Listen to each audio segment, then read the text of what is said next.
વૃક્ષ માટે પોતાનો જીવ આપનાર 363 લોકો. શું તમે આ રક્તરંજિત ઇતિહાસ સાંભળ્યો છે? 1730માં રાજસ્થાનના ખેજડેલી ગામમાં રાજાના હુકમથી ખીજડાના વૃક્ષો કાપવા સૈનિકો આવ્યા, પણ બિશ્નોઈ સમાજે કહ્યું, વૃક્ષ કાપવા કરતાં પહેલાં અમને કાપો.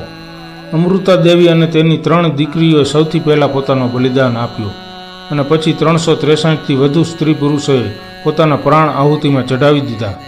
આ ઘટના ઇતિહાસમાં ખેજડેલી નરસંહાર તરીકે અંકાઈ ગઈ. આજે 11 સપ્ટેમ્બર રાષ્ટ્રીય વન શહીદ દિન તરીકે ઉજવાય છે, કારણ કે આ બલિદાન આપણને યાદ અપાવે છે, વૃક્ષો વગર જીવન નહીં. નમસ્કાર દોસ્તો, મારી ચેનલમાં તમારું સ્વાગત છે. મારી ચેનલમાં નવા છો તો મારી ચેનલને લાઈક કરો, શેર કરો અને સબસ્ક્રાઈબ કરો. તો ચાલો શરૂ કરીએ આજની વાર્તા. વૃક્ષો માટે 363 વ્યક્તિના બલિદાન. ઇતિહાસનો એ પાશવી નરસંહાર કે જ્યારે વન સંપત્તિ બચાવવા વનપ્રેમીઓએ પોતાનો જીવ ગુમાવ્યો. પર્યાવરણની રક્ષા માટે વૃક્ષો કેટલા જરૂરી છે તે આપણે ભૂલવું ન જોઈએ. પણ ઇતિહાસની જ કેટલીક ઘટનાઓ આપણા દિલો દિમાગ પર એ હદે છવાઈ જાય છે કે ભૂલવા છતાંય ભૂલાય નહીં.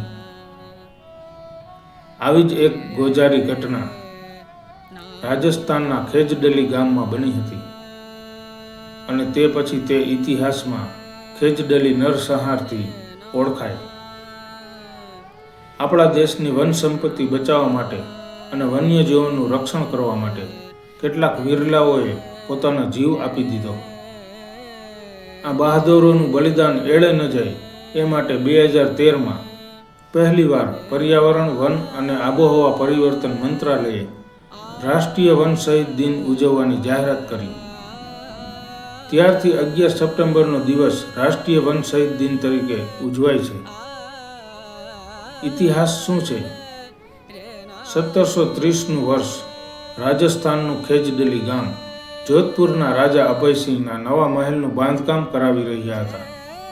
એ માટે એમને ઇમારતી લાકડાની જરૂર પડી. તેમણે દિવાનને લાકડા માટે ખેજડેલી ગામમાંથી ખીજડાના વૃક્ષો કાપી લાવવાનો હુકમ આપ્યો. ગામના લોકોએ આ સાંભળ્યું તો ક્રોધે ભરાયા. આ વૃક્ષ પ્રેમી પ્રજા ક્યારેય પોતે વૃક્ષ કાપતી નહોતી અને કોઈને કાપવા દેતી પણ નહોતી, કારણ કે વૃક્ષોથી જ આખું ગામ સુખી હતું. રાજાના હુકમનો બિશ્નોઈ સમુદાયના લોકોએ તીવ્ર વિરોધ કર્યો, પણ રાજાએ તેમની કોઈ વાત સાંભળી નહીં અને આદેશ અનુસાર મજૂરો ખેજડીના વૃક્ષો કાપવા લાગ્યા. એટલે ગામની જ એક સ્ત્રી અમૃતા દેવી તેમની સામે પડી. અમૃતા દેવી અને તેમની 3 દીકરીઓ ખેજડીના વૃક્ષોને ચોંટી પડી. આ સમાચાર વાયુ વગે આસપાસમાં ફેલાઈ ગયા. કટે હુએ પેડ સે જ્યાદા સસ્તા હે કટા હુઆ સિર. વૃક્ષોને બચાવવા માટે પોતાના જીવનું બલિદાન આપનારા બહાદુર અમૃતા દેવીના આ છેલ્લા શબ્દો હતા. વૃક્ષો કપાતી કુહાડી અમૃતા દેવી અને 3 દીકરીઓને વીંધી ગઈ. કેટલાય લોકોની ભીડ જામી ગઈ. આ રીતે બિશ્નોઈ સમુદાય અને રાજાના સૈનિકો વચ્ચે ઘર્ષણ વધ્યું. છેવટે રાજાના સૈનિકોએ રાજાના આદેશનું પાલન કરવા ભયાનક નરસંહાર કર્યો. કેટલાય વૃક્ષો કપાયા, એ સાથે જ માણસો પણ કપાયા. આ સંખ્યા નાની નહોતી. લગભગ 363થી વધુ બિશ્નોઈ સ્ત્રી પુરુષોએ વૃક્ષો બચાવવા માટે પોતાના જીવનું બલિદાન આપ્યું. નિર્દોષોના મોત બાદ રાજાએ બિશ્નોઈ સમુદાયની માફી માંગી. ખેજડેલી અને તેની આસપાસના ગામડામાં વૃક્ષો કાપવા પર અને પ્રાણીઓના શિકાર ઉપર પ્રતિબંધ મુકાયો. 12 સપ્ટેમ્બર 1730ના દિવસે પર્યાવરણની રક્ષા માટે રાષ્ટ્રીય પર્યાવરણ દિવસ તરીકે ખેજડેલી આંદોલન શરૂ થયું, અને 12 સપ્ટેમ્બર 1978થી ખેજડેલી દિવસની ઉજવણી શરૂ થઈ. ખેજડેલીમાં વિશ્વનો એકમાત્ર વૃક્ષ મેળો ભરાય છે. તેને ખેજડેલી શહીદ મેળો કહેવાય છે. આ મેળામાં દૂર દૂરથી લોકો આવે છે. રંગબેરંગી ઓઢણી ઓઢીને સ્ત્રીઓ મેળામાં આવે છે અને અમૃતા દેવીના ગીતો ગાય છે. એટલું જ નહીં, એ દિવસે લોકો ત્યાં વૃક્ષો આવે છે જેને શુભ માનવામાં આવે છે. અમૃતા દેવીની યાદમાં અહીં એક સ્મારક પણ ઊભું કરાયું છે. અહીંની રાજ્ય સરકાર દર વર્ષે પર્યાવરણ પુરસ્કાર પણ આપે છે. ચિપકો આંદોલનના મૂળિયા નખાયા એને સદીઓ વીતી ગયા. પણ રાજસ્થાનવાસીઓ આ ઘટના ક્યારેય ભૂલી શક્યા નથી. આ ઘટના બાદ લોકો પ્રકૃતિની જાળવણી માટે સજાગ બન્યા. એટલું જ નહીં, ઇતિહાસની સાક્ષી છે કે ટિહરી ગઢપાલનું ચિપકો આંદોલન, બિહાર ઝારખંડનું જંગલ બચાવો આંદોલન હોય કે પછી કર્ણાટકના પશ્ચિમ ઘાટનું અપિકો ચલુવલી, આ દરેક આંદોલન પાછળ રાજસ્થાનનો આ નરસંહાર છુપાયેલો છે. શ્રીરામે ખીજડાની પૂજા કરી હતી. રામાયણમાં ઉલ્લેખ છે કે શ્રીરામે લંકા પર ચડાઈ કરતા પહેલા ખીજડાની પૂજા કરી હતી. મહાભારતમાં અર્જુને પણ અજ્ઞાતવાસ દરમિયાન બૃહનલ્લાના રૂમમાં શમીની વૃક્ષ પર પોતાનું ગાંડીવ સંતાડ્યું હતું. શમીનો છોડ શંકર ભગવાનને પ્રિય છે. શિવજીને જળ અર્પણ કરતી વખતે પાણીમાં શમીનું ફૂલ નાખવાથી શિવજી પ્રસન્ન થાય છે. પવિત્ર વૃક્ષ ખીજડો, આ ખેજડી એ જ ખીજડો દેખાવે સામાન્ય લાગતું વિશિષ્ટ વૃક્ષ છે. કેટલીક જગ્યાએ તે સમી અને સમડીથી પણ ઓળખાય છે. તો ખેજરી, ચોક, ચીકુર, ચતુફલા, તુંગા, શિવ, કેસાત્રી, શિવફલા જેવા વિવિધ નામ પણ ખરા. સામાન્ય રીતે રણમાં કે પછી ઓછા પાણીવાળા સ્થળો પર તેનો વસવાટ છે. અન્ય વૃક્ષોની તુલનાએ ખીજડીને પાણી પ્રમાણમાં ઓછું જોઈએ.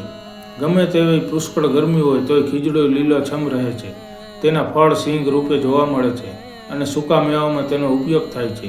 ખીજડો સાઉદી અરેબિયાનું રાષ્ટ્રીય વૃક્ષ છે.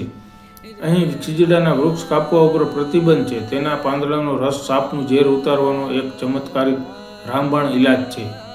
તો ખીજડાનો ગુંદર શક્તિદાયક ઔષધિ તરીકે વપરાય છે. યજ્ઞમાં આ ખીજડાનું લાકડું સમિતિ તરીકે વપરાય છે અને ખીજડો રાજસ્થાનનું રાજ્ય વૃક્ષ ગણાય છે, જે વૃક્ષો ઉગાડવા પ્રેરિત કરે છે. રાષ્ટ્રીય વન શહીદ દિવસ ભારતના સમૃદ્ધ કુદરતી વારસાના રક્ષણ માટે આપેલા બલિદાનની હૃદયસ્પર્શી યાદ અપાવે છે. એટલું જ નહીં, આ ઘટના આપણને પ્રેરિત કરે છે કે પર્યાવરણના રક્ષણ માટે આપણે પણ યોગદાન આપવાનું છે, જેથી આવનારી પેઢી એક એવા વિશ્વમાં ઉછરી શકે જ્યાં પ્રકૃતિનું સન્માન અને સંરક્ષણ થાય છે. અમૃતા દેવીના નેતૃત્વમાં વૃક્ષોનું રક્ષણ કરવા માટે સ્ત્રીઓએ આપેલું બલિદાન દરેક પર્યાવરણ અને વૃક્ષ પ્રેમી માટે ઉત્તમ ઉદાહરણ છે. આ દિવસ પર્યાવરણની સંતુલિત જાળવવામાં જંગલના મહત્વ ઉપર ભાર મૂકે છે. 363 શહીદોએ વૃક્ષો માટે જીવ આપ્યો. આ બલિદાન વ્યર્થ ન જાય માટે ચાલો આ વાર્તાને શેર કરી વધુ લોકો સુધી પહોંચાડીએ. વૃક્ષો માટે જીવ આપનારાઓની વાર્તા આજે તમને મળી. કાલે નવી પ્રેરણાદાયી કહાની સાથે ફરી મળીશું.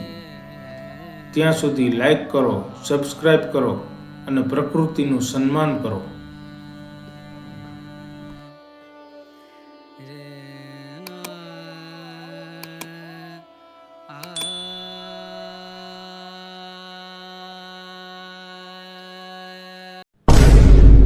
આ વિડીયો તમને ગમ્યો હોય તો મારી ચેનલને લાઈક કરો, શેર કરો અને સબસ્ક્રાઈબ કરો.